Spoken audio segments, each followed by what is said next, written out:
Halo, siang teman-teman. Ya, udah Sabtu lagi. Selamat Natal buat semua yang ngerayain dan selamat tahun baru yang akan datang, teman-teman. Ini saya lihat semuanya gambarnya beberapa. Ada yang foto di belakangnya pohon Natal, ada yang apa. Mantap.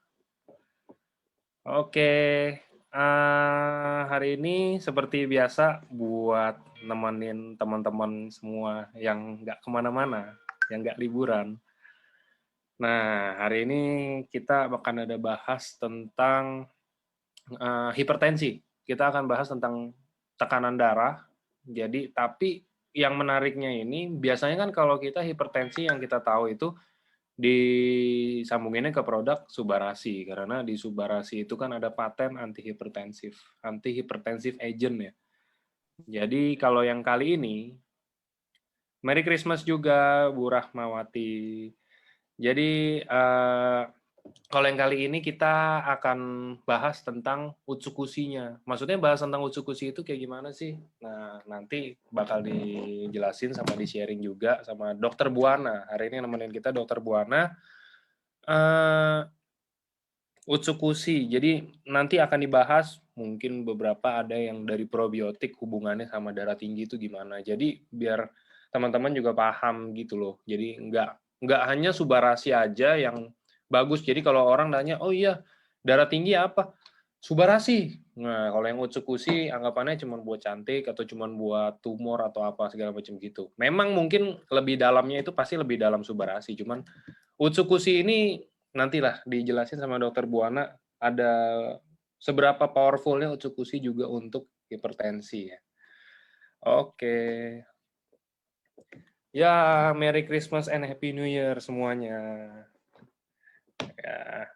Oke, ini udah ada Dokter Buana di sini udah gabung sama kita. Halo Dok, selamat Ya, sore. halo selamat sore Pak Angga. Ya, Gimana kabar? baik Dok. Dokter gimana nggak liburan Dok?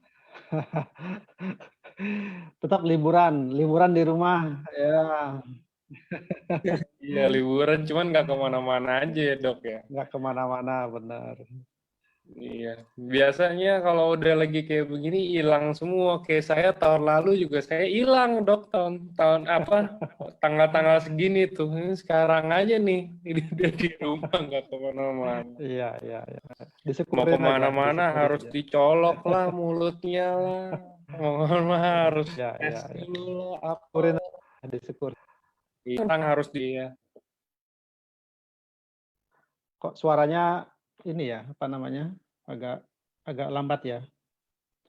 So, lambat Enggak ya? kenapa dok? Enggak sih harusnya Enggak ya? normal Oke. aja. Oke. Enggak normal.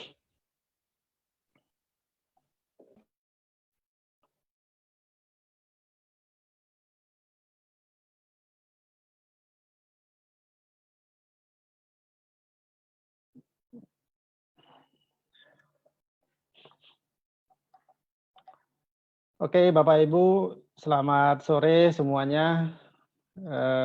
Bertemu kembali dengan saya, Dr. Buana. Sebelumnya saya ingin mengucapkan Merry Christmas buat Bapak Ibu yang merayakan Natal ya. Semoga kita diberikan kedamaian semuanya ya. Buat Bapak Ibu yang lain selamat tahun baru ya. Semoga di tahun yang akan datang kita bisa eh, lebih semangat lagi untuk menatap masa depan ya. Seperti yang disampaikan oleh Pak Angga tadi ya, hari ini kita akan membahas tentang satu penyakit yang namanya hipertensi ya. Tapi yang apa namanya, yang khusus ini adalah membicarakan tentang produk kita, utamanya adalah tentang Utsukushi. Jadi mungkin Bapak Ibu pada waktu membaca judulnya itu kok ada apa hubungannya dengan Utsukushi gitu. Ya, kalau hipertensi kan lebih pada Subarasi gitu kan, karena di sana sudah terdapat patennya gitu ya. Nah, inilah kehebatannya dari produk AFC. Jadi banyak kandungan dari ternyata memang uji klinisnya itu juga ada tentang terapi untuk hipertensi, ya. Oke, kita akan mulai slide pertama, Pak Angga.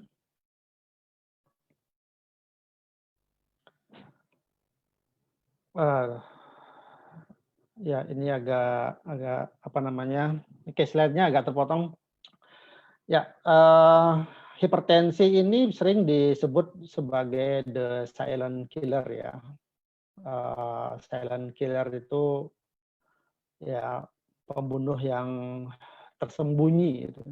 Ya, oleh karena apa? Karena seringkali pasien tanpa keluhan ya, kemudian tiba-tiba dirinya sudah mendapatkan dan sudah mulai ada penyakit-penyakit penyulitnya ataukah terjadi komplikasi. Nah, tidak jarang kita mendengar di keluarga kita mendapati ada keluarga ataukah masyarakat di tetangga kita tiba-tiba menderita stroke misalnya atau kena serangan jantung. Padahal sehari-harinya disampaikan kehidupannya normal-normal saja, tidak ada keluhan dan lain sebagainya. Nah, ini yang kita sebut dikatakan bahwa hipertensi itu sebagai the silent killer. Nah, saking beratnya ya penyakit dan banyaknya masyarakat di Indonesia maupun di dunia yang menderita sakit hipertensi ini, maka untuk mengenang ya, mengingatkan kepada masyarakat itu dibuatkan sebagai ada hari untuk hipertensi dunia ya, yaitu 17 Mei ya. 17 Mei. Nah, dan ini dimulai sejak tahun 2005. Jadi Bapak Ibu yang saat ini sedang ikut join di Zoom yang menderita hipertensi ya tolong diingat bahwa dunia juga sudah membuatkan hari hipertensi ya. 17 Mei, setiap 17 Mei. Ya. Slide, Pak.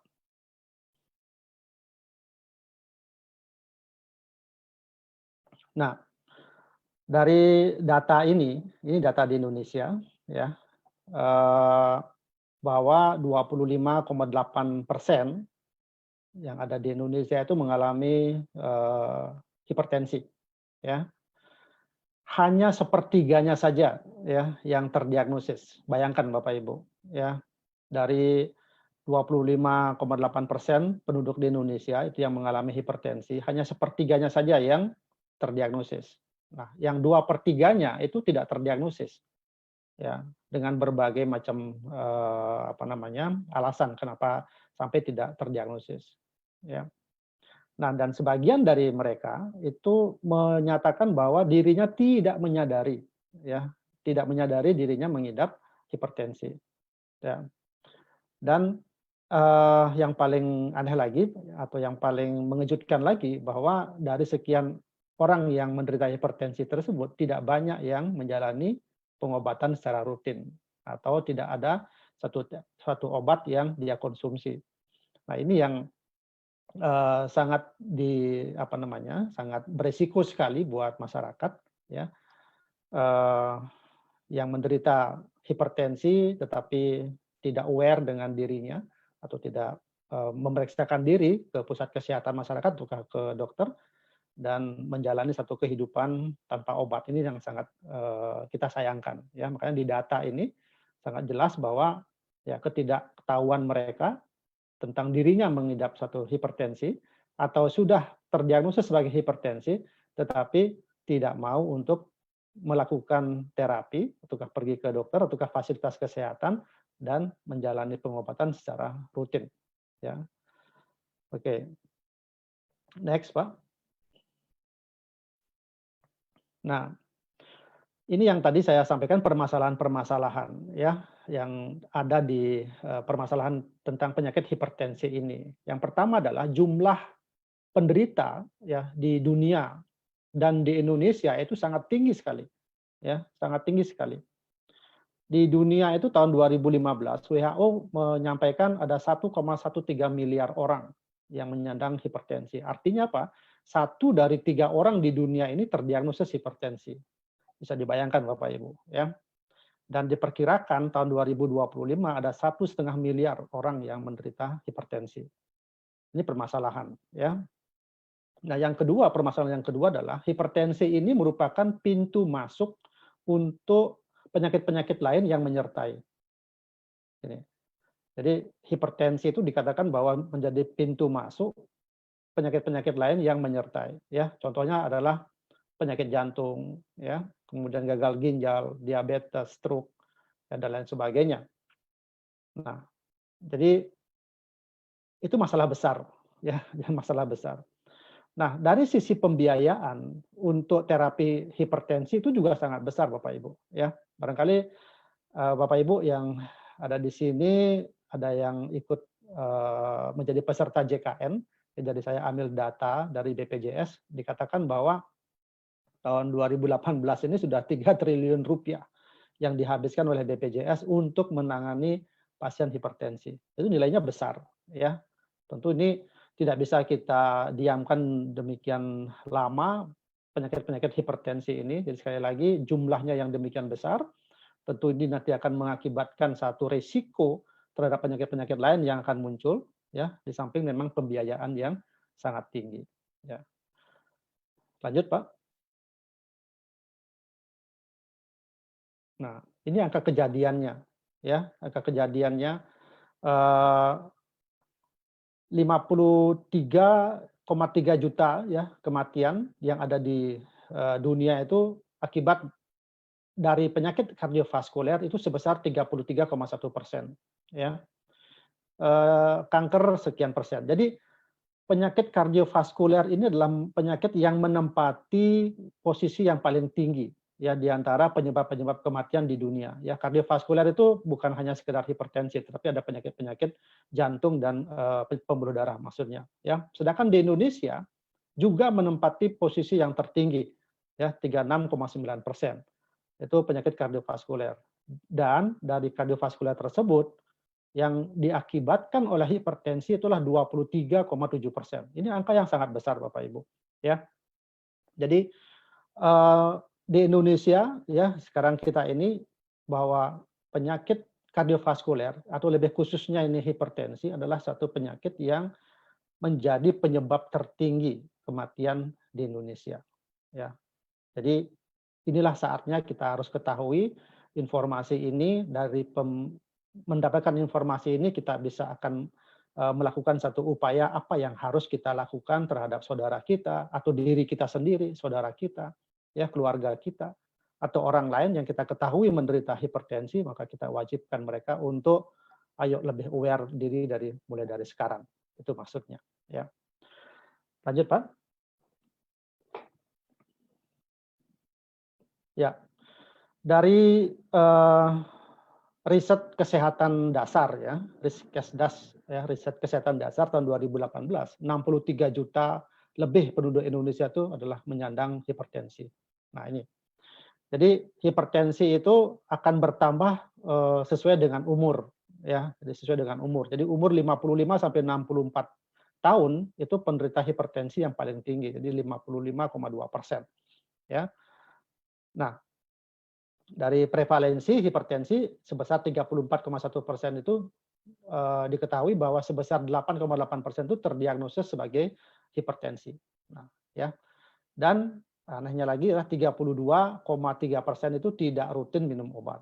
Nah, ini ya tidak rutinnya minum obat itu banyak penyebabnya ya, salah satunya adalah bahwa menyatakan bahwa dirinya oh saya sudah tekanan darah saya sudah mulai normal jadi saya lepas obat. Nanti kapan mulai sakit lagi, kepala sakit lagi baru saya minum. Itu dikatakan bahwa tidak rutin minum obat. Jadi sesuka gue gitu minum obatnya. Jadi sebenarnya itu adalah satu langkah yang tidak benar ya. Nah, dari data ini menunjukkan bahwa sebagian besar penderita hipertensi tidak mengetahui bahwa dirinya mengidap penyakit hipertensi dan tidak mendapatkan pengobatan secara rutin. Ya, ini data dari riset kesehatan dasar tahun 2018. Ya. Lanjut Pak. Nah, dari tadi kita membicarakan tentang demografi ya, tentang angka morbiditas dan angka mortalitas dari hipertensi. Tapi sebenarnya hipertensi itu apa ya? Hipertensi ini adalah nama lain dari tekanan darah tinggi ya. Nah, tekanan darah itu adalah kekuatan yang diberikan oleh sirkulasi darah terhadap dinding arteri tubuh ya. Ini perlu Bapak ketahui, yang diukur itu adalah arteri tubuhnya, bukan venanya ya. Nah, arteri tubuh. Jadi arteri itu adalah pembuluh darah utama di dalam tubuh. Nah, tekanan darah ini tergantung pada resistensi pembuluh darah ya, dan seberapa keras jantung itu bekerja. Semakin banyak darah yang dipompakan jantung dan pembuluh darahnya juga semakin sempit, arterinya semakin sempit, maka tekanan darahnya akan naik. Ya, jadi itu ada hubungannya ya Bapak Ibu. Jadi tergantung kekuatan dari jantung untuk memompakan darah, kemudian seberapa kuat resistensi dari arteri ya atau pembuluh darah utama untuk menahan dari sirkulasi darah yang dipompakan oleh jantung. Jadi kalau resistensinya tinggi itu maka akan ada potensi untuk terjadinya hipertensi. Ya. Nah, bagaimana caranya kita mengetahui hipertensi? Nah, ini yang harus kita sepakati ya, bahwa hasil tekanan darah itu harus dalam bentuk angka.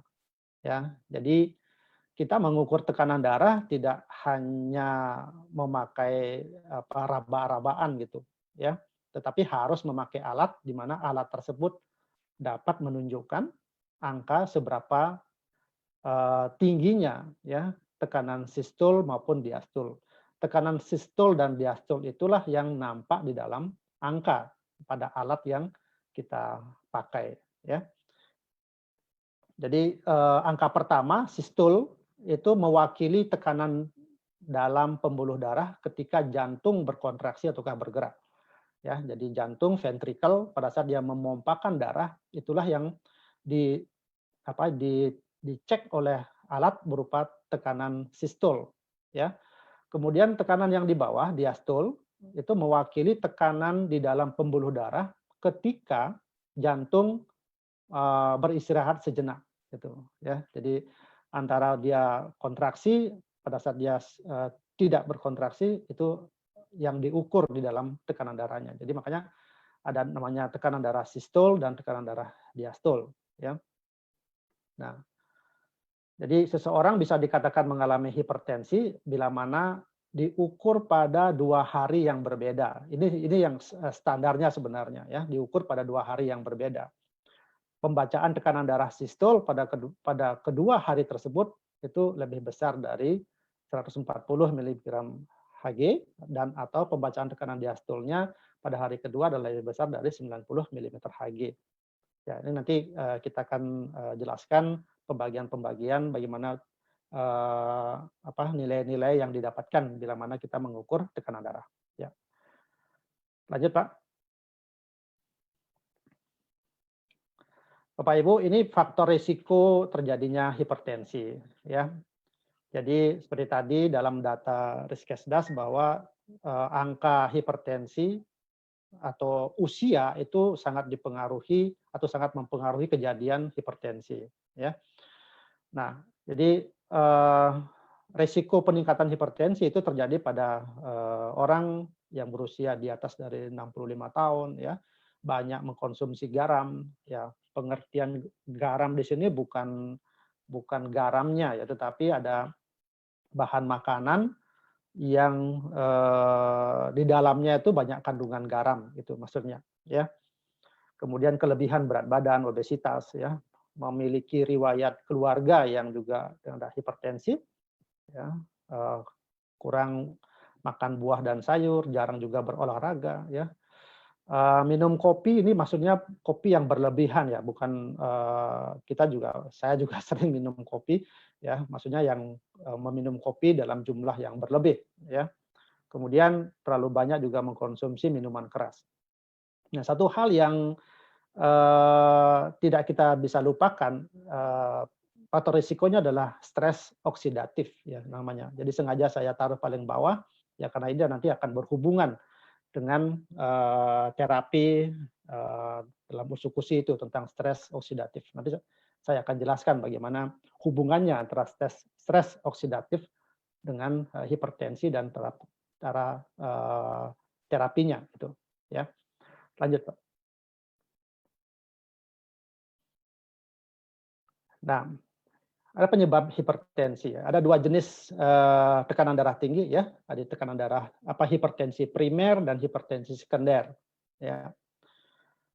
Hipertensi primer itu ini yang paling banyak ya, yang paling banyak diderita oleh masyarakat ya, karena penyebab tekanan darah ini seringkali tidak diketahui. Jadi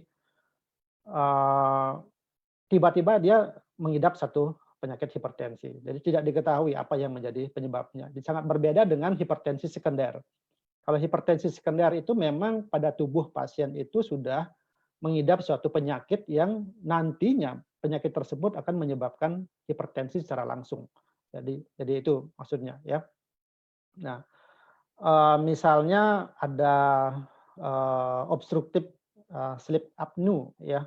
Jadi pada gangguan tidur ya, kemudian masalah ginjal, tumor pada kelenjar adrenal ya, masalah tiroid dan lain sebagainya, termasuk ada penggunaan obat-obatan juga ya, dan obat-obatan yang terlarang. Ini sudah menjadi satu temuan bahwa bila mana ada satu kondisi yang seperti ini yang dialami oleh seseorang, itu dipastikan akan mengidap satu penyakit. Jadi sangat berbeda dengan hipertensi primer ya. Kalau hipertensi primer itu penyebabnya memang tidak diketahui dan inilah yang sebagian besar diderita oleh masyarakat. Next, Pak. Nah, gejala hipertensi ini seperti apa ya? Jadi gejalanya juga tidak terlalu khas. Jadi tidak hanya dimiliki oleh hipertensi ya, tidak dimiliki oleh hipertensi. Seperti contoh sakit kepala. Jadi orang stres pun juga punya gejala sakit kepala, pening, pusing dan sebagainya ya, lemas ya, kemudian masalah dalam penglihatan, kabur tiba-tiba penglihatannya, nyeri dada, sesak napas, aritmia ya, jadi detak jantung yang tidak beraturan ya, kemudian dalam periksa laboratorium ada darah di dalam urin. Jadi tidak khas ya untuk gejala hipertensinya. Jadi bukan berarti saya sakit kepala maka saya kena hipertensi. Ya, jadi saya kabur dalam penglihatan, saya kena hipertensi. Jadi bukan seperti itu. Ya, ini hanya gejala-gejala umum yang disampaikan kepada penderita-penderita hipertensi. Ya. Lanjut, Pak. Nah, bagaimana sekarang kita caranya mendiagnosa hipertensi? Jadi seperti tadi yang saya sampaikan bahwa saat kita didiagnosa hipertensi itu harus memakai pengukuran, ya, mengukur tekanan darah, ya, sphygmomanometer namanya. Ya, jadi kalau seandainya pada saat kita datang dan kita diukur tekanan darah kita, mereka mengatakan bahwa Pak tekanan darahnya sistoliknya 120/80 gitu, ya, atau 110/70, ya, atau 120/60 misalnya. Ya itu semuanya normal. Jadi dalam tekanan darah sistol di bawah dari 120 dan diastol di bawah juga 80, itu kita sebut tekanan darahnya normal, ya. Nah, kapan disebut sebagai prehipertensi ya? Bila mana sistolnya itu antara 120 sampai 139 dan atau diastolnya itu 80 sampai 89. Nah, ini sudah prehipertensi namanya ya. Jadi sudah suatu tanda-tanda akan mengarah ke hipertensi. Kemudian di atasnya lagi disebut sebagai hipertensi tingkat 1. Hipertensi tingkat 1 ini bila mana pengukuran sistolnya didapatkan 140 sampai 159 atau diastolnya 90 sampai 99 mm Hg.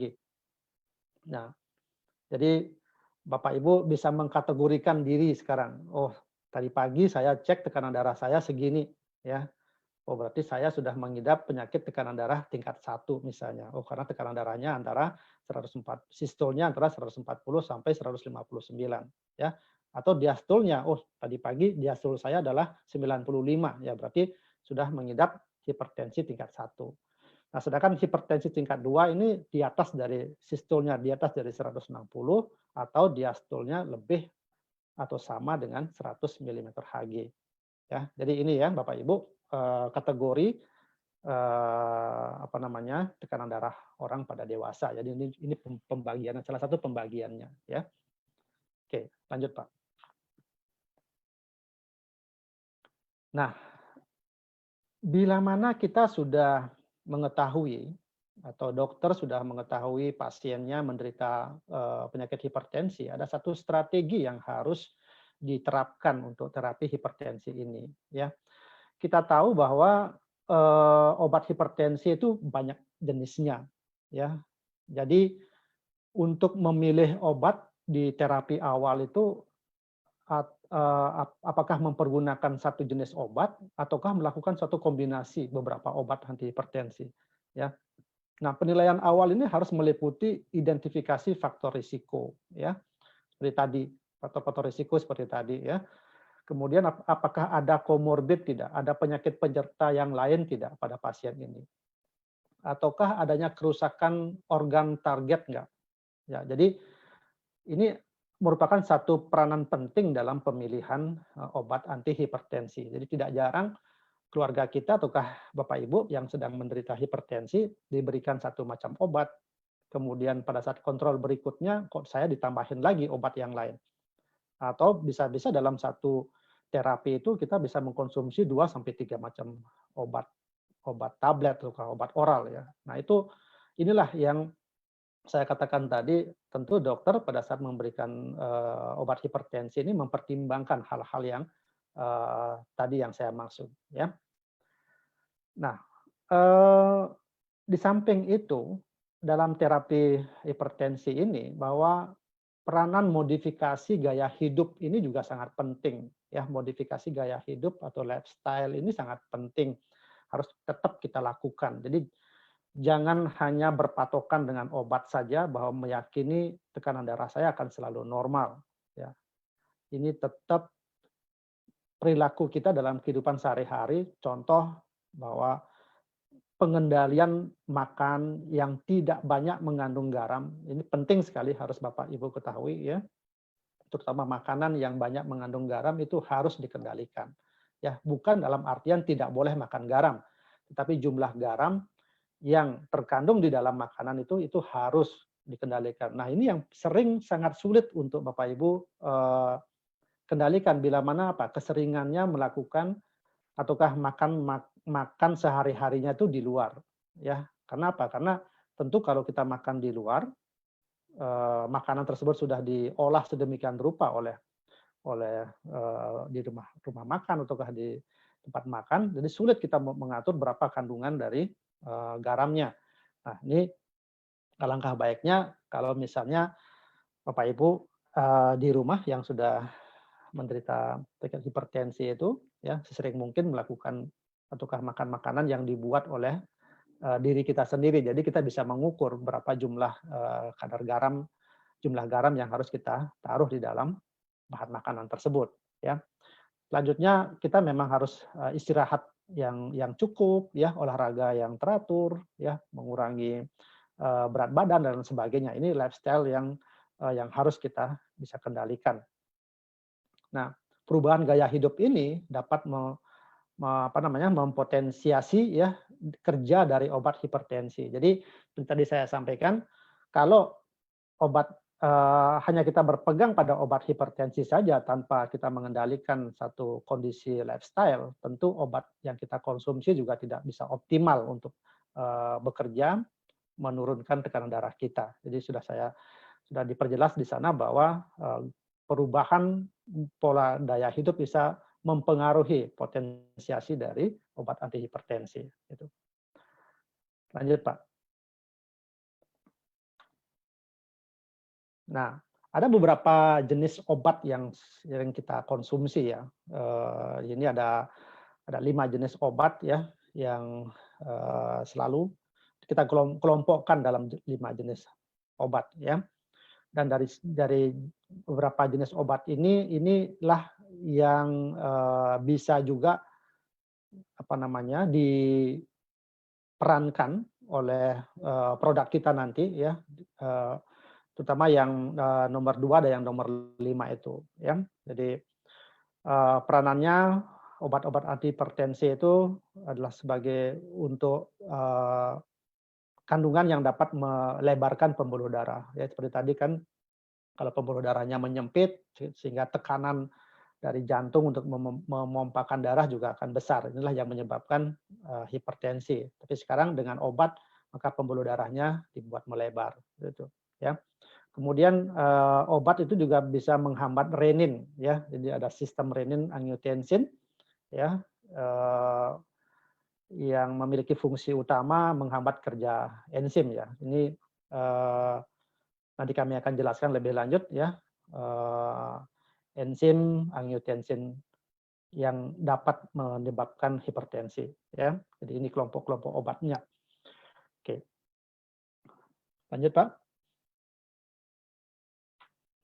Nah, Bapak Ibu, tadi kita sudah berbicara tentang obat ya.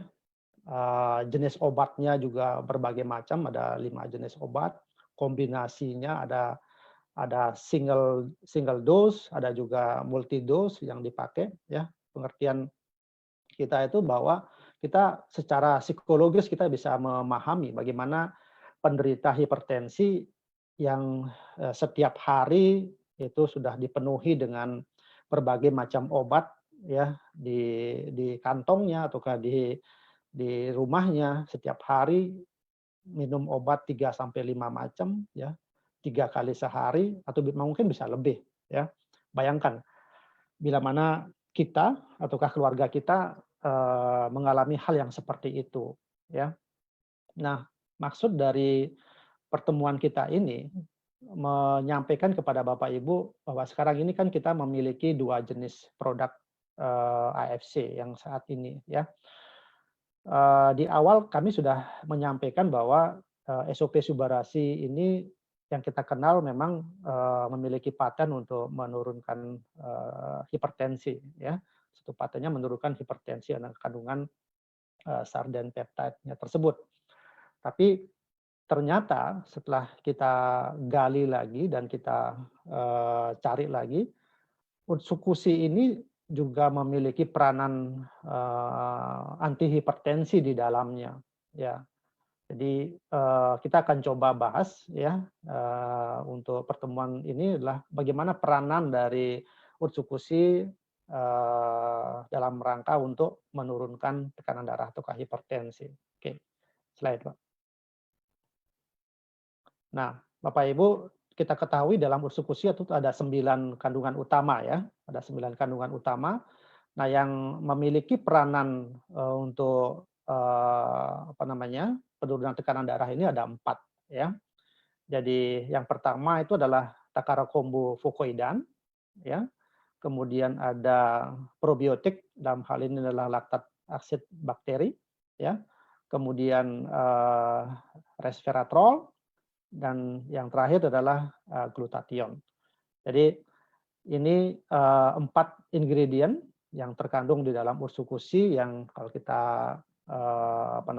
bahas lagi, mereka memiliki peranan untuk memiliki peranan penting untuk juga menurunkan tekanan darah ya. Nanti kita akan bahas satu persatu. Baik. Selanjutnya, Pak.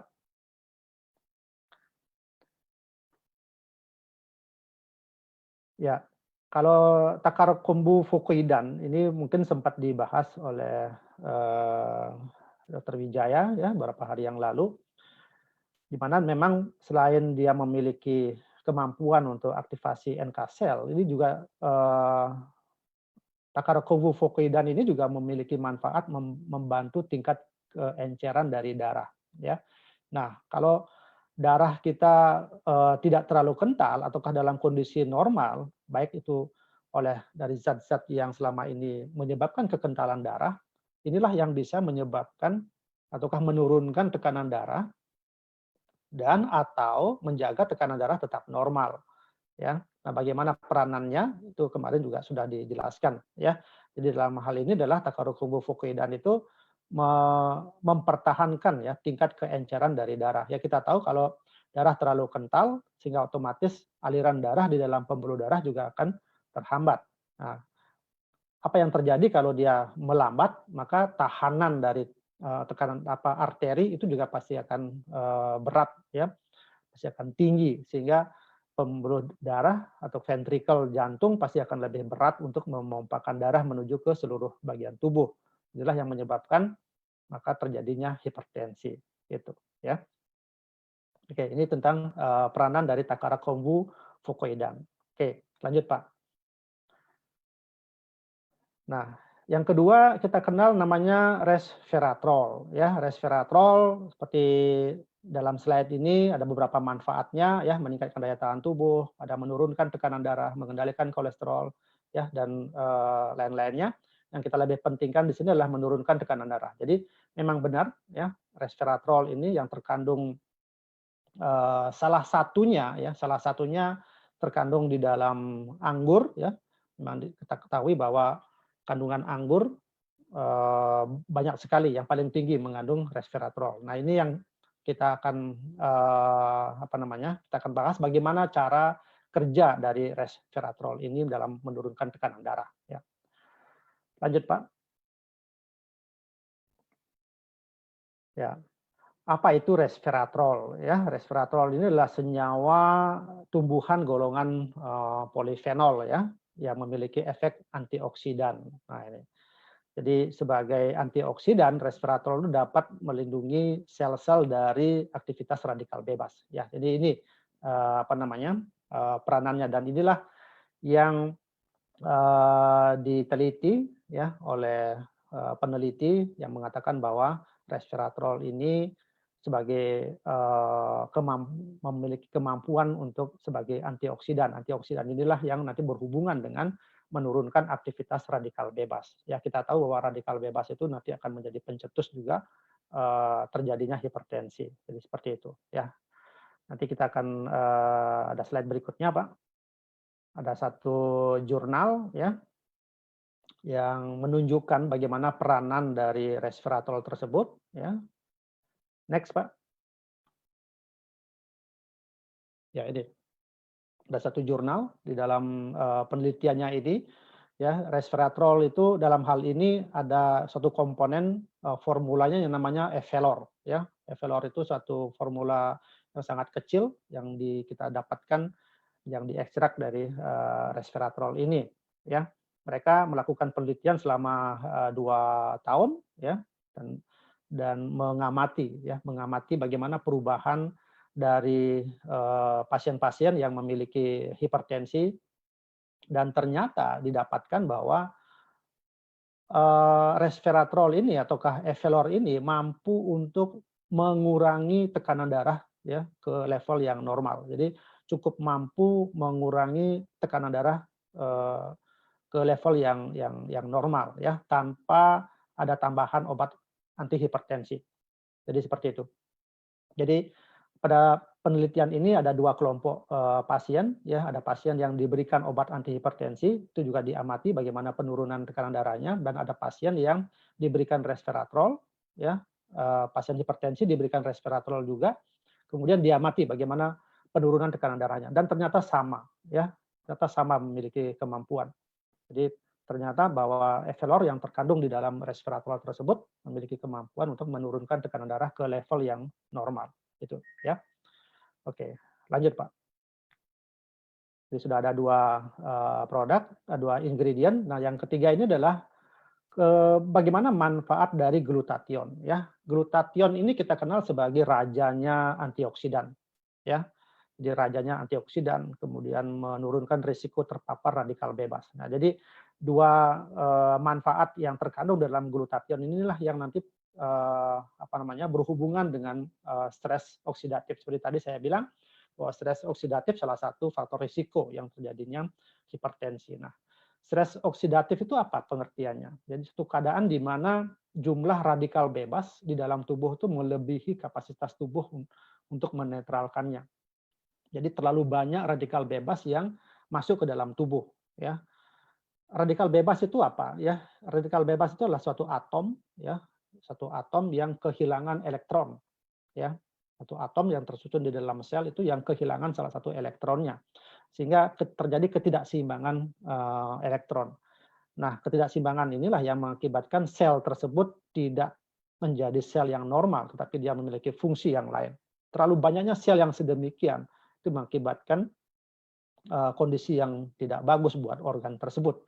Jadi inilah yang terjadi bila mana kita terlalu lebih memiliki satu kondisi radikal bebas, maka dalam kondisi yang seperti ini kita disampaikan bahwa mengalami stres oksidatif. Jadi bila mana terjadi stres oksidatif, ya inilah yang menjadi penyebab utama. Salah satunya adalah penyakit jantung, ya, disamping dengan penyakit-penyakit yang lain. Ya, jadi sudah merupakan suatu penelitian dan ada literatur medisnya yang mengatakan bahwa stres oksidatif penyebab utama terjadinya penyakit jantung. Ya. Nah, dari penelitian ini dikatakan bahwa dengan pemberian antioksidan, ya, dan pemberian antioksidan itu dapat mengurangi stres oksidatif atau dapat mencegah terjadinya stres oksidatif. Nah ini, jadi pola pikirnya dari peneliti ini mengatakan bahwa kalau pasien diberikan glutathione, di mana glutathione itu adalah rajanya antioksidan, ya maka stres oksidatif itu dapat dicegah atau stres oksidatif dapat dikurangi, ya masuk ke dalam tubuh.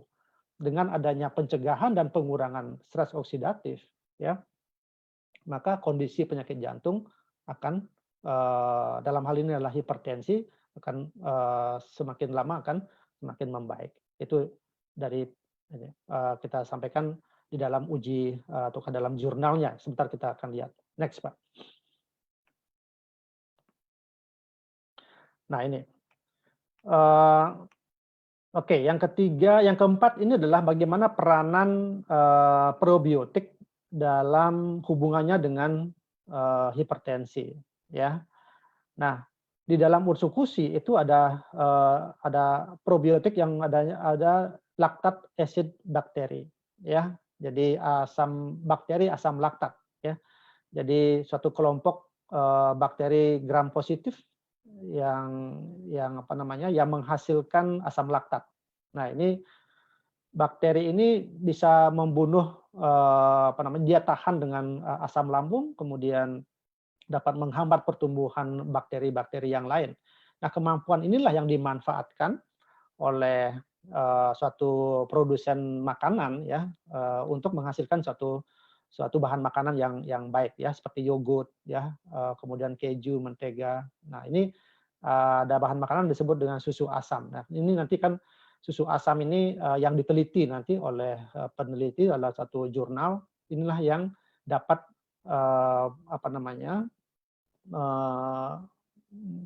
menurunkan tekanan darah. Jadi bakteri asam laktat yang terdapat dalam satu bahan makanan itu membantu satu proses atau mengeluarkan suatu proses enzim di mana enzim tersebut nanti yang akan bisa berperanan untuk membantu bagaimana tubuh menurunkan tekanan darah melalui satu proses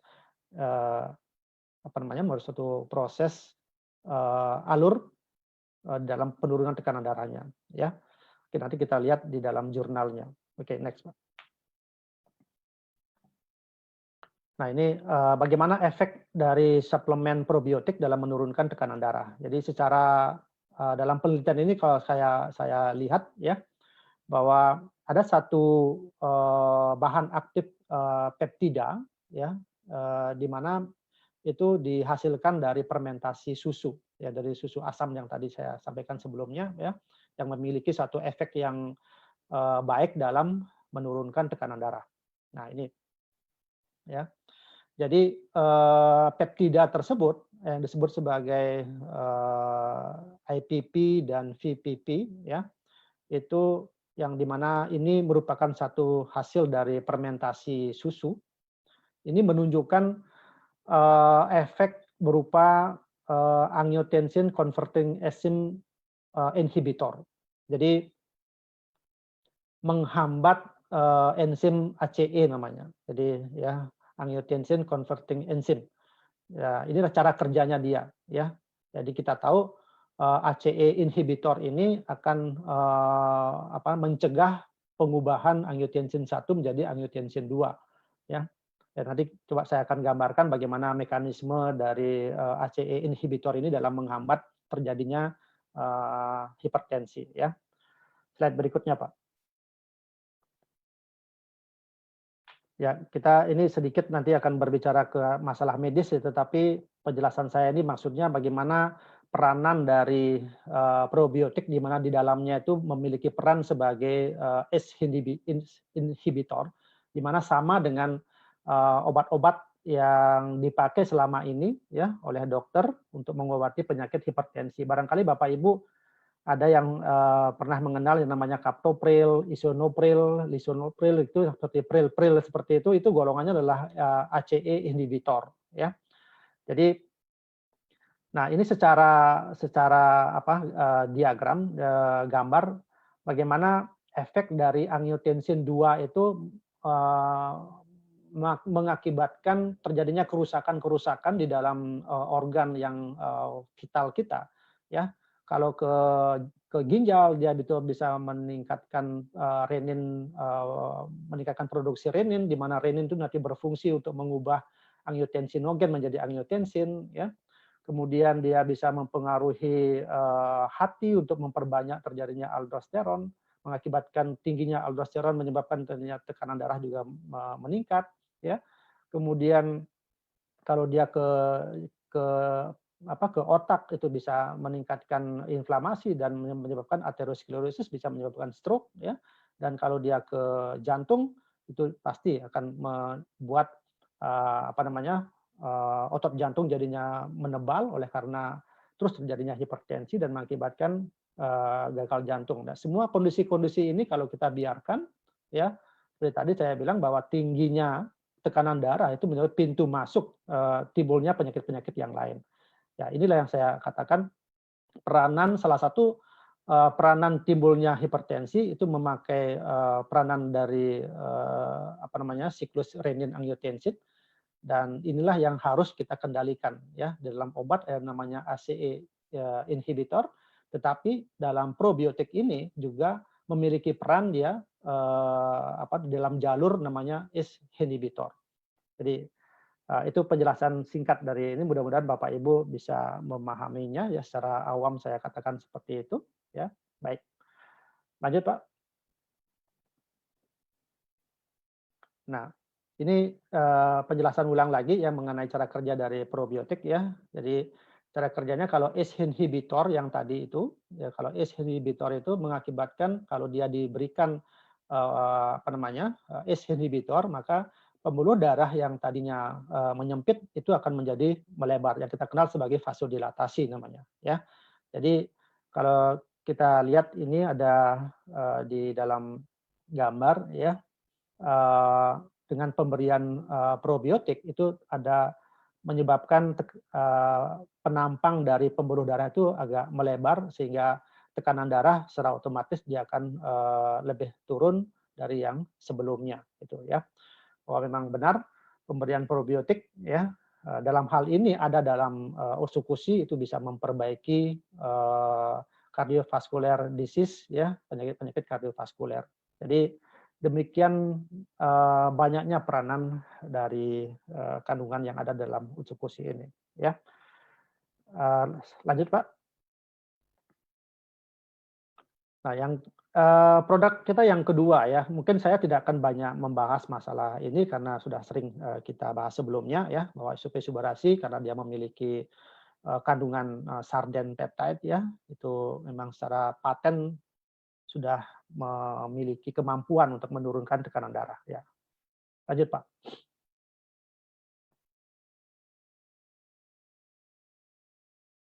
Ya, ini tadi kita kenal bahwa di dalamnya ada sarden peptide ya. Sudah melewati berbagai tahapan uji klinis dan uji coba dan memang sudah memiliki manfaat paten untuk anti hipertensi ya. Ini sudah ada juga dalam uji klinisnya bagaimana pemberian sarden peptide ini dapat menurunkan tekanan darah ya. Tapi sekali lagi tekanan darah yang dimaksud ini adalah tekanan darah yang tinggi ya, tekanan darah yang tinggi hipertensi. Tapi tidak membuat tekanan darah yang normal akan menjadi lebih rendah lagi. Itu sudah ada declare dari perusahaan, dari peneliti bahwa mengatakan bahwa ini hanya berfungsi atau bermanfaat penurunan tekanan darahnya terjadi pada orang yang sedang mengalami hipertensi. Jadi jangan khawatir Bapak Ibu yang saat ini memiliki tekanan darah normal ataukah rendah akan menjadi lebih rendah lagi, tidak demikian ya. Tubuh kita sudah demikian demikian indahnya, demikian mampunya untuk menjaga keseimbangan di dalam tubuh kita ya. Oke, yang kedua lagi, next Pak. Kita mengenal ada namanya fruit flow ya, peptide. Kalau fruit flow peptide ini memang kemampuannya menurunkan tekanan darah dalam hal masalah mengurangi agregasi trombosit ya. Jadi agregasi trombosit terjadi kalau terjadi demikian sering ya, mengakibatkan terjadi penumpukan plak di dalam arteri maupun di dalam vena, inilah yang menyebabkan nanti aliran darah menjadi tidak bagus, kemudian bendungan di dalam arteri menjadi kuat sehingga terjadi potensi hipertensi. Nah, dengan adanya kemampuan fruit flow ini mengurangi agregasi trombosit, jadi mengikis yang pertama tentu menekan agregasi trombosit, dan yang kedua dengan aliran darah yang lancar maka agregasi ataukah plak-plak yang menumpuk di dalam pembuluh darah itu bisa berkurang secara pelan-pelan dan mengakibatkan aliran darah menjadi lebih lancar. Aliran darah lancar, tekanan atau hambatan di dalam pembuluh darah arteri menjadi lebih ringan ya, sehingga tekanan darah pun menjadi ke level yang normal gitu ya. Lanjut Pak. Nah, Bapak Ibu, tadi saya sudah menjelaskan bagaimana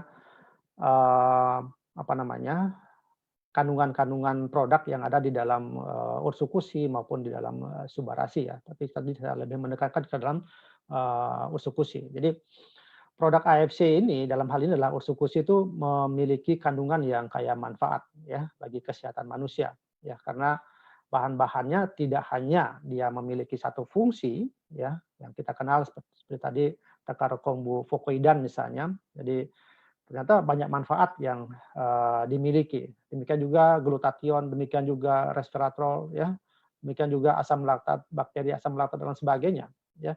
Jadi kita sangat bersyukur sekali ya saat ini kita memang sedang dalam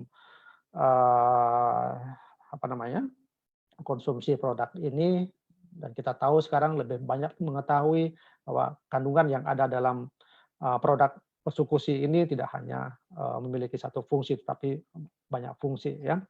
Dan yang kedua, dari hasil penelitian atau jurnal yang disampaikan oleh peneliti-peneliti itu menandakan bahwa bahan yang terkandung di dalam ursukusi ini adalah by research ya.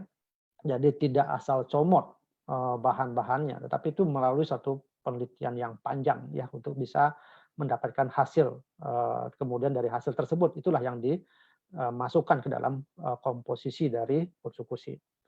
Ya. Kemudian kalau saya menyimpulkan bahwa perpaduan antara SOP subarasi dan ursukusi ini memang perpaduan yang sangat sangat bagus sekali ya buat pasien yang sedang menjalani hipertensi ataukah sedang mengidap hipertensi ataukah ada ikutan-ikutan yang lain dari hipertensi tersebut.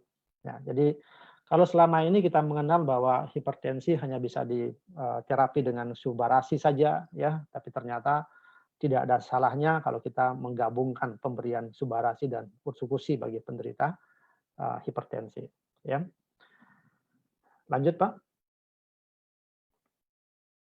Nah, ini hal-hal yang perlu kita ketahui itu saran-saran dari saya ya. Kita tahu bahwa kalau orang menderita hipertensi itu obat, kalau dia sedang mengkonsumsi obat maka lakukanlah seumur hidup untuk mengatur tekanan darah. Ini kata kuncinya dari Bapak Ibu ya, bukan berarti kalau kita tekanan darahnya sudah mulai normal maka obat bisa kita simpan, nanti kapan lagi naik baru kita minum. Itu cara yang salah ya. Nah, kemudian jika tekanan darah sudah mulai terkendali ya, melalui perubahan gaya hidup, ya, penurunan dosis, ataukah konsumsinya itu bisa dipertimbangkan untuk dihentikan, ya. Sekali lagi, tentu penghentian ataukah pengurangan dosis ini tentu harus melalui suatu pengukuran, ya, secara secara atau pengamatan secara seksama dan teliti demikian lama kapan dosis obat tersebut harus disesuaikan, apakah diturunkan ataukah dikurangi. Itu biarkan dokter yang mengatur ataukah yang mengelolanya, ya. Dosis yang sudah ditentukan merupakan hal yang penting ya untuk diperhatikan karena takarannya disesuaikan dengan tingkat tekanan darah. Ya, sekali lagi Bapak Ibu, kita mengatur dosis itu harus by data ya, bukan dengan perasaan ya, bukan dengan kondisi fisik yang kita alami. Jadi tadi saya bilang seringkali kalau saya lagi pusing maka tekanan darah saya pasti naik. Ya, tanpa melalui pemeriksaan tekanan darah kita akan tidak tahu apakah benar tekanan darah kita naik ataukah apakah naik ataukah tidak. Nah itu. Jadi dosis harus disesuaikan dengan tekanan darah. Nah, selain itu obat yang diberikan juga harus diperhatikan apa saja dampak dan efek samping yang muncul ya bagi penderita yang sedang mengidap hipertensi. Ya, jadi seringkali ada obat-obatan hipertensi yang menyebabkan contoh ini golongan ACE inhibitor seperti tadi, misalnya captopril, seringkali pasien mengeluh batuk misalnya ya. Jadi dia sedang mengkonsumsi captopril misalnya ya, kemudian ada disertai dengan batuk, efek sampingnya batuk ya. Tentu obat captopril harus dipertimbangkan untuk diganti dengan obatan yang lain. Jadi karena memang captopril itu salah satu efek sampingnya adalah menyebabkan batuk ya. Nah, pada saat sedang juga mengkonsumsi obat, Bapak Ibu sedang juga mengkonsumsi Subarasi ataukah Ursukusi ya. Ini banyak sekali pertanyaan-pertanyaan. Bagaimana caranya, Dok? Saya sedang mengkonsumsi obat hipertensi, tapi sekarang ini saya mengkonsumsi Subarasi ataukah Ursukusi ya. Saya katakan untuk obat tetap dilanjutin ya. Obat-obatan yang diberikan oleh dokter itu tetap dilanjutkan, jadi jangan kepedean gitu ya. Walaupun tadi saya sudah sampaikan bahwa produk Subarasi dengan Ursukusi ini mampu untuk menurunkan tekanan darah ya, tapi itu butuh proses Bapak Ibu. Jadi selama konsumsi ini obat yang diberikan oleh dokter tetap diberikan ya. Kemudian mengenai jumlah dan dosis itu biarkan dokter yang mengelolanya. Jadi Bapak Ibu tetap kontrol ke dokter secara rutin ya, nanti di sana beliau akan menilai perkembangan setiap kali ya, apakah setiap bulan, 2 minggu sekali dan sebagainya. Nanti di sana beliau akan menilai kapan obatnya harus diganti, kapan obatnya harus dipotong misalnya ataukah dosisnya diturunin dan sebagainya. Biarkan beliau yang mengatur tersebut ya. Nah, cara pemberiannya ya karena kita ingin bahwa produk yang kita konsumsi maupun obat yang nanti kita konsumsi tidak saling berinteraksi, jadi minimal pemberiannya dikasih jarak 1 jam. Ya, kenapa demikian? Karena kita memastikan bahwa dalam kondisi 1 jam tersebut lambung ataukah usus kita sudah melakukan penyerapan kandungan obat maupun dari produk AFC yang kita konsumsi ini. Jadi diberikan jarak minimal ya, minimal 1 jam. Jadi seperti itu. Jadi ini sudah otomatis bisa menjawab beberapa pertanyaan-pertanyaan dari para Bapak Ibu yang join di sini ataukah beberapa dari para member mengatakan, "Dok, saya sedang mengkonsumsi begini, bagaimana caranya minum?" Ya. Apakah obat dokter saya hentikan dan lain sebagainya. Itu sudah saya jawab ya. Oke, next Pak. Ya, sekali lagi Bapak Ibu ada faktor-faktor risiko yang memang tidak bisa kita hindari ya. Contoh misalnya umur ya, kemudian jenis kelamin, riwayat keluarga, itu tentu hal-hal yang memang tidak bisa kita hindari, tidak bisa kita kendalikan maksudnya ya. Tetapi ada hal-hal faktor risiko yang bisa kita kendalikan ya. Ini yang harus bersama-sama kita kendalikan Bapak Ibu yang menderita hipertensi ya. Jadi kurangi kegemukan ya. Kalau saat ini sedang merokok, kalau bisa hentikan rokok. Kemudian kurangi aktivitas fisik yang berlebihan ya. kemudian diet lemak tinggi juga harus dikurangi, ya, konsumsi garam-garaman juga dikendalikan, ya. Hal-hal yang tadi berupa lifestyle yang tidak bagus, ya, minum alkohol, merokok dan sebagainya itu tolong kita memang harus kendalikan. Jadi perpaduan antara lifestyle dengan terapi obat atau terapi produk makanan kesehatan yang kita ini akan memberikan perbaikan buat diri kita, ya. Oke, barangkali itu yang dapat kami sampaikan pada sore hari ini, ya. Mungkin acara kita akan lanjutkan dengan pertanyaan-pertanyaan. Oke, saya kembalikan ke Pak Angga, silakan Pak.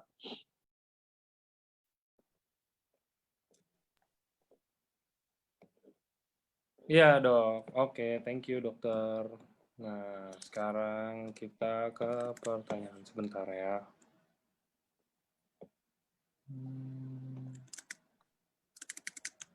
Oke.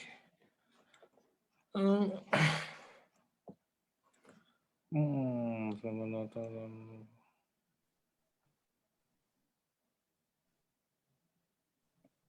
Dok, ada penderita hipertensi, terus minum obat hipertensi juga secara rutin.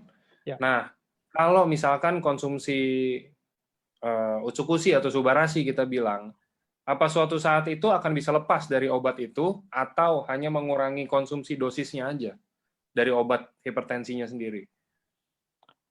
Ya, untuk menjawab pertanyaan ini tentu kita harus kita pastikan bahwa pasien tersebut meminum obat hipertensi ini secara rutin juga tidak. Ya, jadi kalau kita ingin mengharapkan pasien mengurangi jumlah obat ataukah mengurangi dosis, itu tentu di dalam tubuhnya itu harus terjadi satu keseimbangan juga, ya. Nah, mengenai pemberian Subarashi maupun Utsukushi ataukah kombinasi keduanya ini dengan perpaduan ya seperti tadi saya bilang lifestyle-nya harus memang diperbaiki, ya. Kemudian obat-obatan yang dia konsumsi oleh dokter, diberikan oleh dokter itu memang dikonsumsi secara teratur sesuai dengan dosisnya. Kemudian pemberian dari Subarashi maupun Utsukushi ini memang sesuai juga dengan anjuran dari dari pabrik begitu ya. Ya tentu dari rekomendasi dari peneliti. Saya kira memberikan satu efek yang sangat bagus buat buat penderita. Dalam hal ini kita menginginkan bahwa dengan level dari tekanan darahnya sudah mencapai normal, ya dokter pasti akan menurunkan ataukah yang tadinya dia mengkonsumsi 4 macam obat pasti akan sudah dihilangkan satu persatu ya. Harapan kami adalah bahwa pasien tidak mengkonsumsi obat hipertensi. Itu harapan kami ya. Tentu ini kembali lagi kepada pasien ya, apakah mampu untuk melakukan 3 hal yang tadi saya sebutkan tadi ya. Jadi lifestyle, konsumsi obatnya secara teratur, kemudian minum produk AFC ini secara teratur juga dan sesuai dengan kebutuhan dari tubuhnya. Itu Pak. Oke. Langsung pengen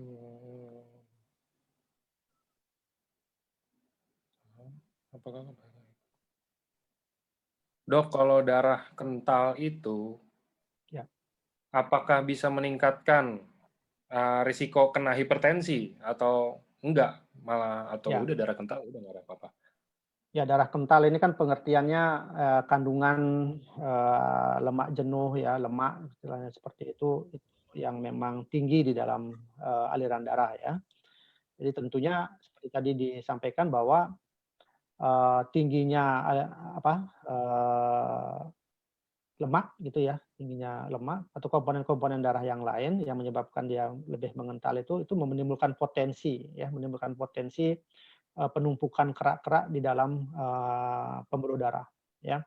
Penumpukan kerak-kerak inilah yang menyebabkan permeabilitas dari pembuluh darah ataukah kelenturan dari pembuluh darah itu akan berkurang. Ya, akibatnya apa? Ya, akibatnya pembuluh darah yang tidak lentur itu pasti akan memiliki tahanan yang lebih besar, resistensi yang lebih besar. Nah, kalau dia resistensinya besar, tentu darah yang akan dipompakan dari jantung, dari ventrikel jantung itu pasti akan berat ya.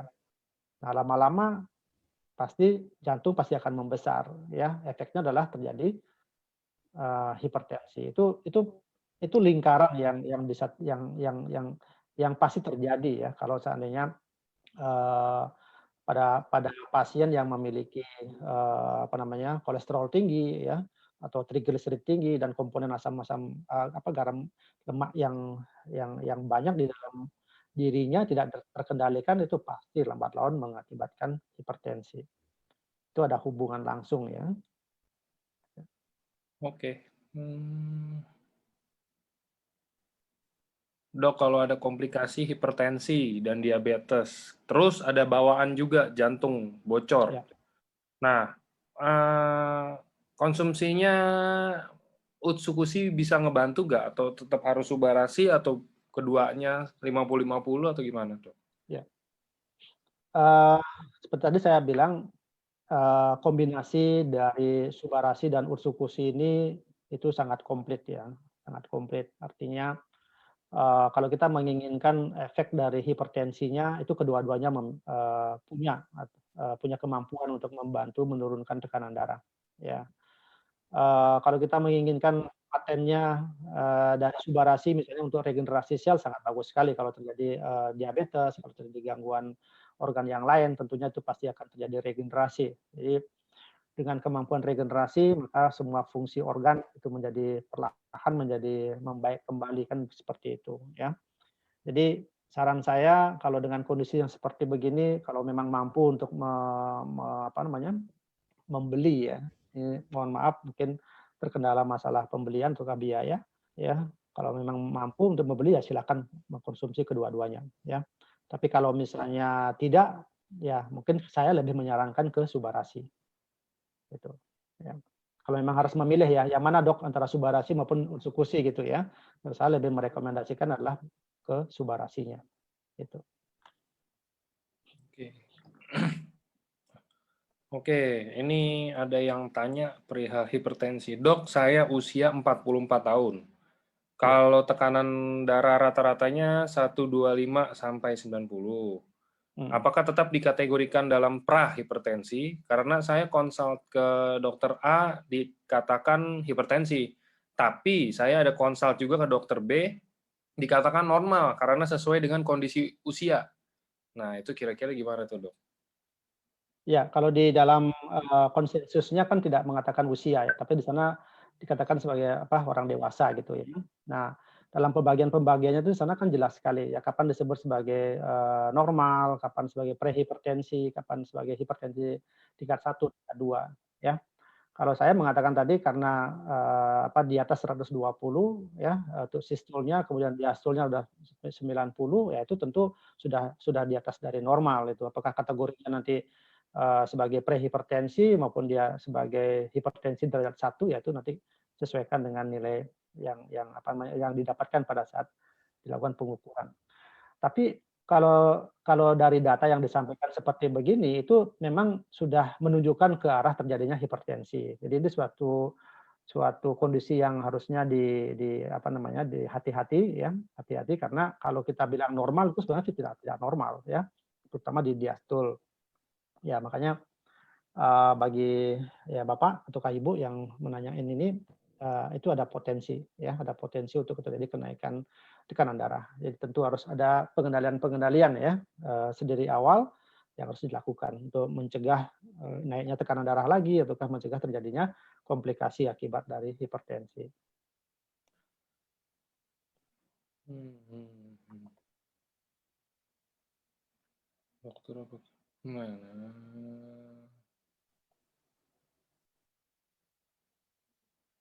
Dok, apakah kita bisa mendapatkan resveratrol kalau dengan makan anggur aja, Dok?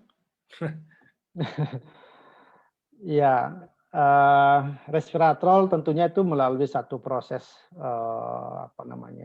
satu proses ya di dalam, farmasi ya. Ya artinya memang bahwa anggur tersebut di dalamnya itu mengandung salah satunya memang resveratrol, tapi jenis anggur yang mana ya, yang mana, kan anggur juga banyak kan seperti itu ya. Tentu untuk kandungan di dalam Ursukusi ini resveratrolnya itu memakai jenis anggur yang mana, itu yang kita tidak tahu, kan seperti itu. Jadi, Karena kita tahu ya ada jenis anggur yang banyak, apakah itu akan sama kadar resveratrolnya yang kita konsumsi dalam Utsukushi ya, saya tidak bisa menjelaskan secara lebih detail begitu ya. Tapi kan sekarang ini kita dalam komunitas di AFC kita sudah mengenal bahwa ternyata resveratrol yang terdapat di dalam Utsukushi itu memang mampu untuk memiliki manfaat yang demikian banyak juga, salah satunya untuk hipertensi ya. Kalau misalnya kita konversikan, uang saya dipakai untuk membeli anggur seperti itu kan tentu eee, tidak ya bukan mengatakan tidak bijak, tapi kan kita inginkan yang mana yang harus kita inginkan. Dalam hal ini terapi untuk hipertensinya, kalau memang ada obat yang sudah mengatakan bahwa mampu untuk menurunkan tekanan darah, ada produk AFC yang bilang mampu menurunkan tekanan darah, kenapa kita harus berpikir berpikir lagi untuk, mengkonsumsi ini, itu maksud saya, ya. Oke. Ini ada pertanyaan. Dok, kalau ada mah, apa minum Utsukushi masih tetap boleh? Kan kalau seperti yang kita tahu itu katanya minum Subarashi dan Utsukushi lebih bagus dalam perut kosong. Tapi kalau kita ada mah, apa boleh? Ya nggak jadi masalah ya. Itu kan bisa kita modifikasi, bisa kita kendalikan ya. Kalau penderita memiliki sakit MAH seperti tadi, mungkin apakah pasien saat ini sedang mengkonsumsi obat MAH ya. Tentu obat MAH yang dikonsumsi juga terus harus tetap dilanjutkan ya. Walaupun kita tahu bahwa Subarashi maupun Utsukushi mampu juga untuk memperbaiki keluhan di lambung ya. Jadi ada berbagai macam cara ya untuk mengurangi keluhan-keluhan peningkatan asam lambung ataukah keluhan nyeri pada saat mengkonsumsi ini ya. Salah satunya adalah pemberiannya diberikan dosis yang kecil dulu ya, jangan langsung yang besar. Kemudian yang kedua pemberiannya dilakukan sesudah makan ya. Kemudian obat-obatan yang dikonsumsi obat-obat MAH maksudnya ya, obat-obat lambung itu tetap dilanjutkan ya. Jadi dengan perpaduan seperti itu saya yakin keluhan di lambung juga akan membaik gitu.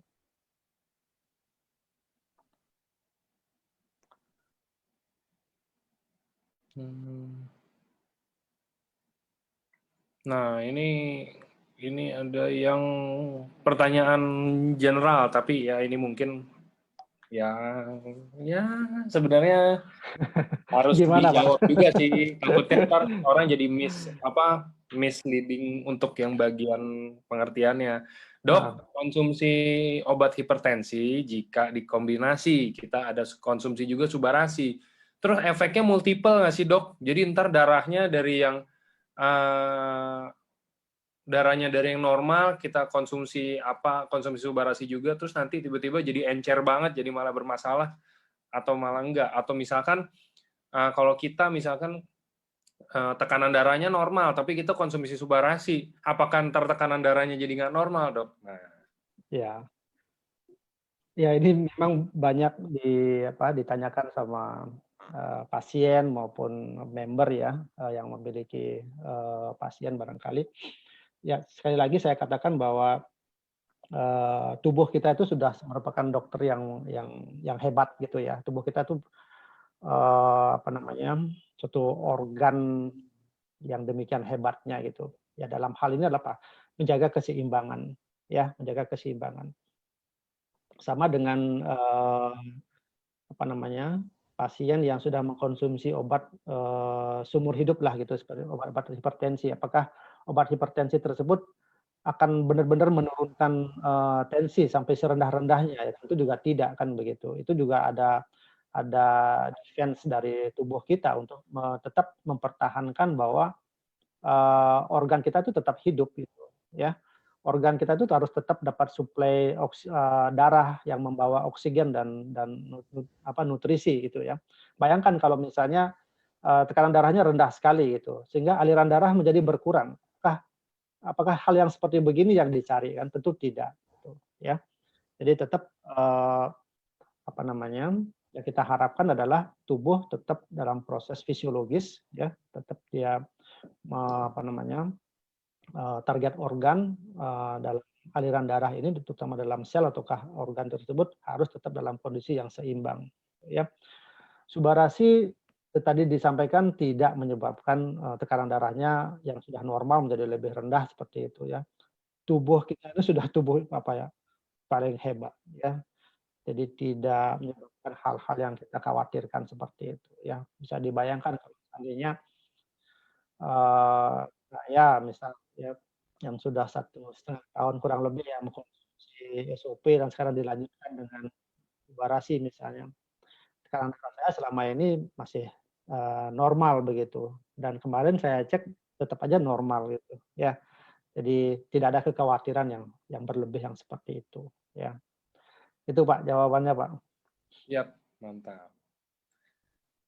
Terus sama ini dok, ada pertanyaan, banyak sih sebenarnya, ada beberapa pertanyaan tuh yang nanya gini, kayak kok saya ya dari 3 bulan konsumsi Utsukushi atau Subarasi, Hmm, terus di bulan pertamanya ini nggak apa-apa, di bulan keduanya ini nggak apa-apa, tiba-tiba kenapa di bulan ketiganya ini misalkan saya jadi ruam-ruam atau saya jadi batuk-batuk misalkan, atau saya jadi masuk rumah sakit atau apa kayak gitu. Eh, Kalau dari saya, mungkin ini Dokter Buana bisa bantuin juga ya dok, jelasinnya ya dok. Mungkin kalau kayak ya, begitu kan gini, nggak ada yang tahu teman-teman. Jangan, maksudnya dibilang bukan salahin produknya juga, ya emang sebenarnya bukan produk yang salah. Kan bisa aja, mungkin bulan pertama, bulan kedua kita tidur cukup, makan sehat. Ntar tiba-tiba di bulan ketiga kita setiap hari makan junk food, contoh. Terus kita di bulan ketiga kita makan mie instan setiap hari, sehari 2 kali atau 3 kali kita bilang, dan kita nggak ada olahraga, contohnya. Ya, itu ya, juga bisa menjadi satu faktor yang bisa bikin kenapa kalian semua ini di bulan ketiga ini malah jadi kenapa-napa. Mungkin bisa gitu. Nah, balik lagi kita harus cek di kitanya dulu. Jadi, satu, kita cek di kitanya dulu. Loh, kalau kayak begitu kenapa? Ini jadi produk, kalau misalkan produk bagus, maunya diklaim bagus, tapi kalau misalkan jelek, nggak mau diklaim jeleknya. Enggak, bukan gitu juga. Kita sebenarnya gini, kita kan bukan obat ya dok ya. Jadi ya kalau betul. misalkan ada sesuatu yang menuju perbaikan lah, maksudnya ada proses perbaikannya itu dipercepat apa segala macam kayak gitu, ya karena kan itu terbantu dengan kita. Tapi bukan kita yang Ya, bikin. Tetap kayak misalkan selama ini semua, Pak Niko, Dokter Luigi, Dokter Buana, Dokter Trevino semua bilang kita ini sifatnya bukan obat. Ini kayak saya, contoh saya darah tinggi. Terus saya nggak konsumsi obat darah tinggi, tapi saya konsumsi Subarasi dan Utsukushi dong. Apa bisa sembuh? Nggak akan bisa sembuh. Karena ya ini bukan obat, balik lagi. Ini hanya ya, penyuplai untuk makanan sehat lah kita bilangnya. Jadi betul. ya mungkin bisa ditambahin dok. Ya, Kira-kira ya. gimana itu maksudnya? Kalau ada yang bilang kenapa saya udah 1 minggu di hari pertama, kedua, ketiga baik, tiba-tiba di hari keempat, wah sorry ya, maksudnya buang air besar, berak-berak nih kita bilang atau apa kayak gitu, itu kenapa? Kan sebenarnya harus di cross check itunya juga ya dok ya. Ya. Ya, memang banyak juga yang, menyampaikan pertanyaan-pertanyaan yang seperti itu ya. Hmm. Ujung-ujungnya ya produk kita yang dipertanyakan atau produk kita yang disalahin gitu ya. Benar seperti yang tadi disampaikan sama Pak Angga ya, bahwa, kita kan tidak tahu 24 jam, 7 kali 24 jam dia di rumahnya melakukan, aktivitas seperti apa ya. Hmm. Stresnya dia di rumah kan kita nggak pernah kita hitung, dia nggak pernah menyampaikan dalam kondisi stres misalnya begitu kan ya. Sedang sedang minum apa, sedang makan apa, kita kan nggak pernah tahu gitu ya. Nah ini yang, ya mentang-mentang karena baru mendapatkan produk, AFC gitu, apakah itu Subarasi maupun Utsukushi, jadi, "Oh ini kemarin baru saya minum begini kok langsung jadi begini," gitu ya. Tapi pada saat kondisinya baik nggak disampein gitu kan. Jadi hanya jelek-jelek saja yang kadang disampein ke kita, jadinya ya menyalahkan produk ya. Jadi ya saya kira kita sepakat dalam, Bapak Ibu yang masih join di Zoom ini bahwa, SOP maupun Utsukushi ini memang bukan obat ya. Jadi dia tidak dimiliki oleh target organ sendiri. Jadi ini berupa makanan kesehatan. Jadi kalau berupa makanan kesehatan ini memang sama kayak kita makan sehari-hari gitu. Cuman memang ingredient ataukah komposisi yang ada dalam, produk ini memang by research. Jadi memang sudah diteliti sedemikian rupa dan manfaat-manfaatnya itu memang sudah dinikmati oleh tubuh kita, ataukah kita yang mengkonsumsi. Masalahnya adalah ada kondisi-kondisi, ada yang 1 minggu memang kelihatan membaik, ada yang 1 bulan baru membaik, ada yang 6 bulan baru membaik. Tapi ini proses yang memang harus kita lewati, proses yang memang kita harus jalani, ya. Jadi, eee, beda beda beda banget kalau seandainya tuh, obat ya. Hmm. Kalau paracetamol misalnya yang kita konsumsi, saat ini kita menderita demam gitu ya, atau panas tinggi. Ya tentu kita cari adalah obat penurun panas. Apa itu namanya? Ya paracetamol gitu kan.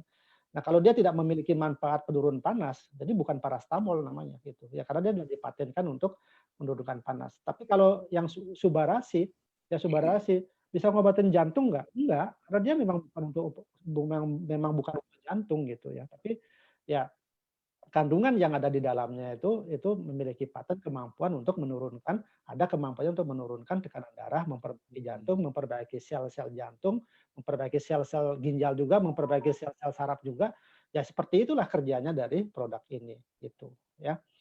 Jadi saya sangat, setuju ya bahwa seperti tadi kalau dalam kasus penyakit hipertensi ini tidak bisa berdiri sendiri, ya tidak bisa berdiri sendiri, dia akan mendapatkan hasil yang optimal ya. Dokter pun pada saat memberikan obat kepada pasiennya pasti akan ada diberikan edukasi, "Pak, kebiasaan Bapak merokok harus dikurangin. Pak, kebiasaan Bapak, begadang harus dikurangin. Bapak, kebiasaan untuk minum alkohol harus dikurangin." Pasti akan seperti itu karena mengharapkan kombinasi keduanya itu menghasilkan hasil yang paling optimal gitu. Nah, sekarang kita diperkenalkan oleh Utsukushi dan Subarasi. Bapak Ibu sudah minum sekarang, ya. Tentu dengan ketiganya ini, ya, ketiga upaya kita untuk menjadi sehat ini, itu pasti akan terjadi, ya. Saya yakin pasti akan terjadi, ya, dengan catatan-catatan yang seperti tadi yang saya sampaikan, ya. Itu. Itu tambahan dari saya, Pak. Siap. Oke.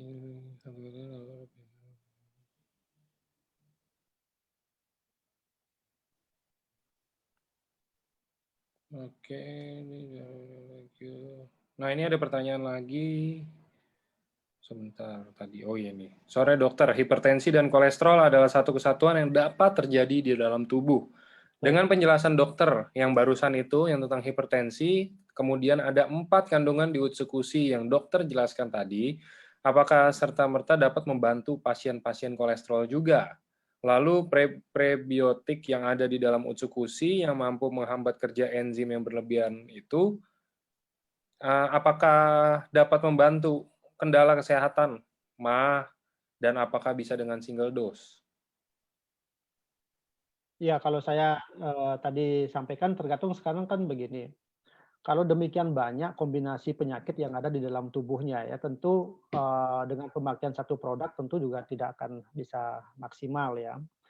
Eee, ya memang kalau saya katakan tadi bahwa kombinasi antara Subarashi dan Utsukushi ini satu kombinasi yang cukup bagus sekali buat menjaga kesehatan kita ataukah mempertahankan kesehatan kita kan ya.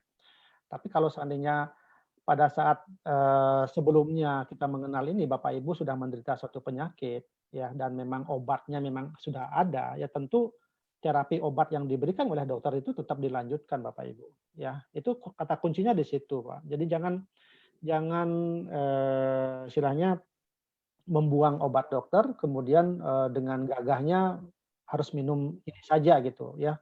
Kemudian kalau misalnya nanti hasilnya tidak sesuai dan nanti bahwa, wah ini Subarasi dan Utsukushi ini memang tidak cocok.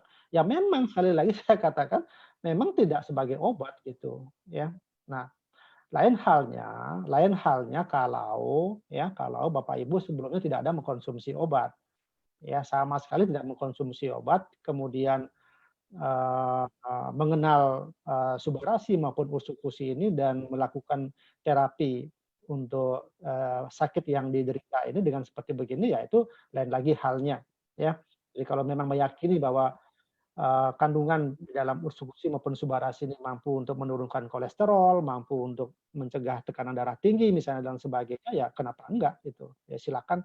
Tetapi dosisnya barangkali nanti disesuaikan ya, dosis takarannya maksudnya disesuaikan dengan sudah berapa lama pasien ini menderita, kolesterol misalnya, menderita hipertensi, ya, umurnya berapa, berat badannya berapa dan sebagainya. Itu tentu kita harus, mengetahui historinya. Kemudian yang selanjutnya lagi adalah kembali lagi ke masalah lifestyle dari pasien itu, bahwa dia juga harus merubahnya gitu ya, kembali ke lifestyle yang bagus. Kira itu sih yang apa namanya, untuk bisa menjawab ini. Jadi masalah single dose dan sebagainya itu nanti kita, apa namanya, kita sesuaikan ya dengan kondisi pasien. Oke, itu Pak. Oke.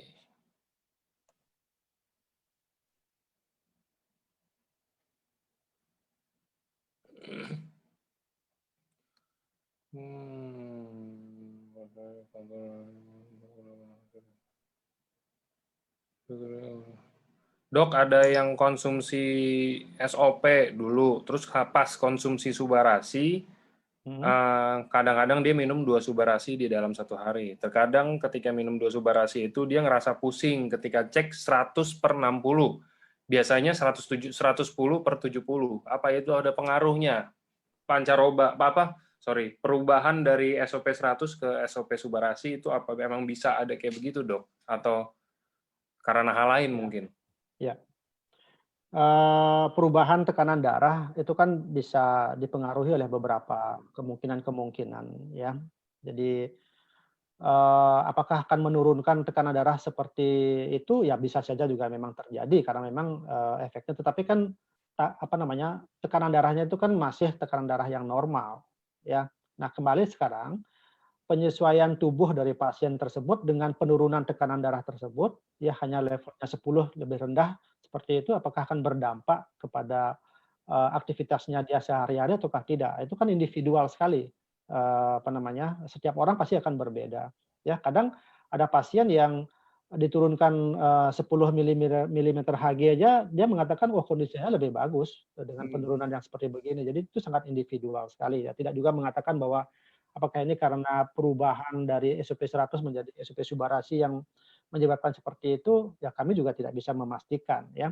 Kalau memang misalnya, pasien ini meyakini bahwa, "Oh, oleh karena ini Subarasi yang saya konsumsi 2 kali 1 menyebabkan terjadi seperti itu," ya sangat mudah sekali sebenarnya menjawabnya. Ya udah Bapak bisa turunin aja dosisnya, jadi 1 kali 1 misalnya. Nah, kalau penurunan dosis 1 kali 1 menyebabkan, apa namanya, kondisinya misalnya membaik, ya berarti dosisnya Bapak adalah seperti itu. Ya berarti sekali lagi Bapak Ibu,